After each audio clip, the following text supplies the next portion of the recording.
Hai, halo guys, balik lagi nih bareng gue di channel Abang Mamat. Seperti biasa, di sini saya akan membahas tentang review film lagi. Dan sebelum memulai review filmnya, jangan lupa like, comment, and subscribe dulu channelnya.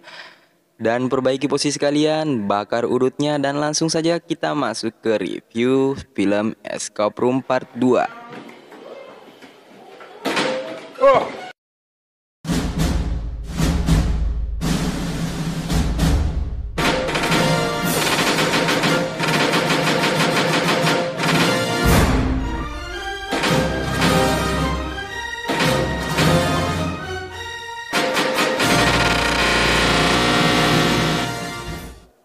Setelah kejadian itu, mereka mulai saling menuduh dan saling mencurigai jika di antara mereka ada pemandu dari game terkutuk ini.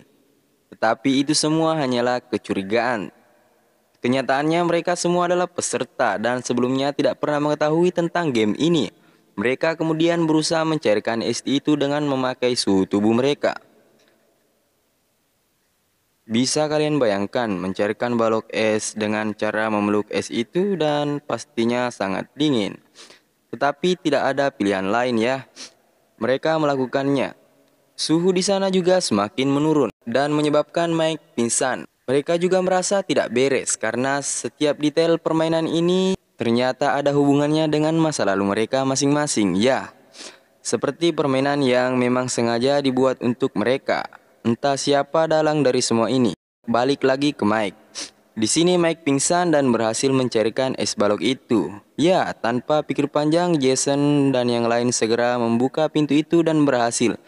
Tetapi bukan pintu itu yang terbuka, tapi pintu yang ada pada sisi satunya. Mereka kemudian berlari menuju ke pintu itu dan secara bersamaan bongkahan es itu mulai retak dan hampir menenggelamkan mereka semua. Di sini Mike juga selamat ya. Ia sempat sadarkan diri sebelum kejadian itu. Mereka kemudian berpindah ke permainan selanjutnya, yaitu ruangan permainan biliar. Ya, permainan biliar. Tetapi ruangan biliar yang terbalik. Jadi mereka sekarang ada di ruangan terbalik. Dan telepon berbunyi. Mike mencoba mengangkatnya, tetapi telepon ini malah mengeluarkan suara yang mendengung, membuat mereka sakit telinga. Ya, mereka sakit telinga. Dan juga ada musik di sana. Seperti biasa, mereka kemudian mulai mencari petunjuk di ruangan itu. Tiba-tiba Mike hampir saja jatuh bersama lantai yang jatuh di sana. Dan sedikit penjelasan. Jadi permainan selanjutnya ini mereka harus menyelesaikan teka-teki. Sebelum semua lantai di lift itu jatuh. Lantai akan jatuh ditandai dengan musik yang berhenti. Jadi jika musiknya berhenti, mereka harus berhati-hati. Dan lanjut ke pembahasan. Mereka memutuskan untuk menjauh dari lantainya. Amanda mulai memanjat dinding untuk mencari petunjuk selanjutnya. Dan benar ia menemukan berangkas dan berangkas itu butuh 4 digit angka sebagai pin. Di sini Zoe juga melihat puzzle geser raksasa dan mungkin di sana terdapat petunjuk selanjutnya. Zoe mulai mencoba menyelesaikan puzzle itu. Setelah puzzle-nya selesai, mereka melihat beberapa warna di sana. Kemudian mencoba menyamakannya dengan nomor bola biliar yang warnanya sama tetapi gagal. Zero. God damn it! Lantai mulai berjatuhan dan dinding yang mereka tempati berpijak juga akan terjatuh, membuat mereka semua semakin panik. Zoe yang berusaha berpindah ke tempat pijakan tiba-tiba terjatuh ke lantai dan tidak sadarkan diri. Sementara itu lantai itu akan jatuh, Jason pun turun berusaha untuk menyadarkannya sebelum lantainya jatuh. Dan untungnya Zoe cepat sadarkan diri. Kemudian Zoe baru menyadari bahwa ruangan itu terbalik. Kemudian mencoba membalikkan keempat kode itu dan berhasil. I got it! Berangkas itu terbuka dan menemukan bola biliar angka 8 di sana, di dalam berangkas itu. Bola biliar itulah yang akan nantinya dipakai untuk membuka pintu ke ruangan selanjutnya. Masalahnya, Amanda yang jauh dari pintu itu dan harus bergelantungan untuk menuju ke pintu itu. Tetapi bola itu terlepas dari kantong Amanda dan jatuh ke lantai. Sedangkan bola itulah yang akan menjadi kunci ke ruangan selanjutnya. Tanpa berpikir panjang, Amanda langsung lompat ke lantai dan meraih bola itu, dan kemudian melemparkannya ke Jason. Secara bersamaan, lantai yang dipijak Amanda terjatuh dan Amanda belum mati. Amanda masih selamat karena berpegangan pada kabel telepon, tetapi itu hanyalah sementara. Kabel telepon itu pun putus dan Amanda terjatuh dan dipastikan mati dalam permainan itu. Sadis bro. Kemudian mereka berpindah ke ruangan selanjutnya, terlihat seperti ruangan rumah sakit. Mereka mulai menyisiri sisi-sisi ruangan itu. Terlihat ruangan itu didesain seperti kamar Mike. Ya, persis dengan kamarnya. Ia mengatakan itu. Begitu pula Zoe. Zoe menemukan foto ibunya yang sudah meninggal di sana dan Ben juga merasakan hal itu. Foto Ben dan keempat temannya yang meninggal akibat kecelakaan terpasang di sisi ruangan itu. Dan hampir lupa, Jason juga merasakan keadaan yang sama. Ia menemukan dokumennya dari rumah sakit sebagai pasien yang hipotermia akibat kedinginan waktu itu. Di sana juga ada dokumen Amanda. Mereka mulai menceritakan pengalaman terburuk mereka. Saya tidak bisa menceritakannya di sini karena ini hanyalah rangkuman film. Mungkin jika kalian ingin melihat filmnya langsung, itu lebih baik. Intinya mereka dipertemukan di tempat ini karena mereka pernah masuk TV atau berita karena kejadian itu. Oke, kita lanjut. TV mulai menyala dan di sana ada waktu yang menghitung mundur dari 5 menit. Itu artinya mereka harus menyelesaikan teka-teki sebelum waktunya habis. Sungguh waktu yang singkat. Sementara yang lain berusaha mencari petunjuk untuk kabur dari tempat itu, Zoe memikirkan hal yang lain, menerapkan sistem kuantum Zeno di sana. Saya jelaskan lagi. Kuantum Zeno yaitu sistem yang tidak bisa berubah selagi kamu melihatnya. Seperti itu kira-kira. Zoe kemudian merusak CCTV yang ada di sana bermaksud untuk mengakhiri semuanya.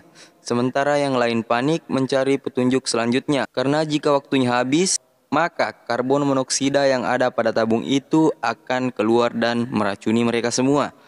Jason menemukan mesin AKG atau mesin pengejut jantung. Seperti yang ada pada petunjuk itu. Mike kemudian memasang AKG itu ke dadanya tetapi masih belum berhasil. Rupanya alat itu butuh detak jantung yang lebih tinggi menurut Jason. Terpaksa Mike rela jantungnya dikejutkan. Guys, bayangin alat itu kan untuk orang yang jantungnya tidak berdetak. Ya, untuk orang mati. Terus alat itu dipakai ke orang yang jantungnya normal. Dan apa yang terjadi? Mike mati. Goblok kan? Tapi itu adalah jalan satu-satunya. Dan lanjut. Kemudian Mike mati tetapi itu belum cukup. Mesin itu membutuhkan detak jantung yang rendah. Jadi Jason menempelkan alat itu ke dadanya dan menenangkan dirinya dan berhasil. Dan pintu terbuka. Jadi Mike mati sia-sia karena ternyata alat itu tidak membutuhkan detak jantung yang tinggi, tapi sebaliknya. Semua ini gara-gara Jason. Kemudian pintu terbuka dan secara bersamaan gas beracun mulai keluar dan meracuni seisi ruangan. Kemudian Jason dan Ben lolos dari ruangan itu. Tetapi Zoe masih tetap di sana dan menghancurkan CCTV di sana. Tapi pingsan karena menghirup gas beracun. Kemudian berpindah ke ruangan selanjutnya. Mereka kemudian bertarung berkelahi di sana karena Ben yang mengamuk. Rekannya mati sia-sia karena Jason. Tetapi misi sebenarnya dari mereka adalah keluar dari tempat itu dan lanjut mencari petunjuk di sana. Mereka kemudian membuka penutup saluran air yang berada di ruangan itu. Tetapi mereka mulai aneh, penglihatannya seperti berputar. Mereka melihat dirinya mereka seperti sedang meleleh. Itu hanyalah ilusi dan penglihatan mereka. Di sana ada suntikan penawar tetapi hanya satu. Ya, mereka berkelahi lagi untuk memperebutkan cairan penawar itu. Dan akhirnya Ben yang menang dan berhasil keluar dari tempat itu dan tamat. Oh, belum. Tidak semudah itu Perguso. Lanjut. Kita kemudian diperlihatkan pada scene pertama film, yaitu Ben terjebak di ruangan yang sepertinya itu adalah perpustakaan. Ini sebenarnya sudah saya ceritakan dan diperlihatkan pada scene pertama per 1. Jadi singkat cerita saja, Ben pun lolos dari ruangan perpustakaan itu Dan scene lain, Zoe ternyata masih hidup. Ia menggunakan oksigen yang ada pada ruangan itu untuk dipakainya agar tidak keracunan gas.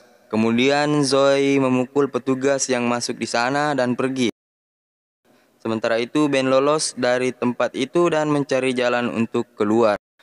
Dan bertemulah ia dengan seorang pria parubaya yang mengaku pembuat permainan itu. Ya, ia adalah pria psikopat. Dia memang psikopat. Apakah Anda mengira Ben pulang dan membawa $10.000 itu? Ternyata tidak. Itu semua bohong. Itu hanyalah sebagai pancingan agar mereka semua mau ke tempat itu. Ben kemudian mau dibunuh. Tapi Zoe datang dan menembak kepala si pria gila itu dan dipastikan pria itu mati di tempat. Make sure that he's... Seminggu kemudian, Zoe melaporkan kejadian itu ke pihak berwajib, tapi di gedung itu sudah tidak ada apa-apa lagi. Gedung itu sudah menjadi gedung tua, yang kosong. Saat itu, polisi mengira Zoe sudah tidak waras. Scene berpindah ke 6 bulan kemudian. Zoe dan Ben memutuskan untuk bertemu dan membahas rekan-rekannya yang kematiannya dipalsukan.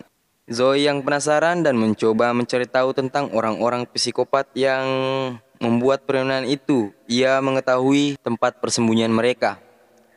Zoe dan Ben memutuskan untuk terbang ke sana. Ya, amin. Dan di ending film ini kita diperlihatkan kepanikan di dalam kabin pesawat karena pesawat yang mengalami turbulensi. Kemudian pramugari di dalam pesawat itu mendapatkan kunci untuk masuk ke ruangan pilot. Setelah pramugari itu membuka ruangan pilot, ternyata pilot itu mati dan pesawat itu tanpa kendali menabrak gunung dan boom. Ternyata itu hanyalah sebuah game.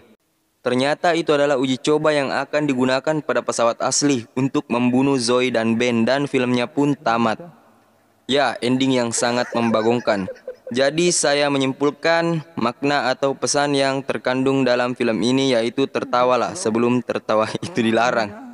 Saya Bang Mamat, sampai jumpa di video berikutnya. See you next time.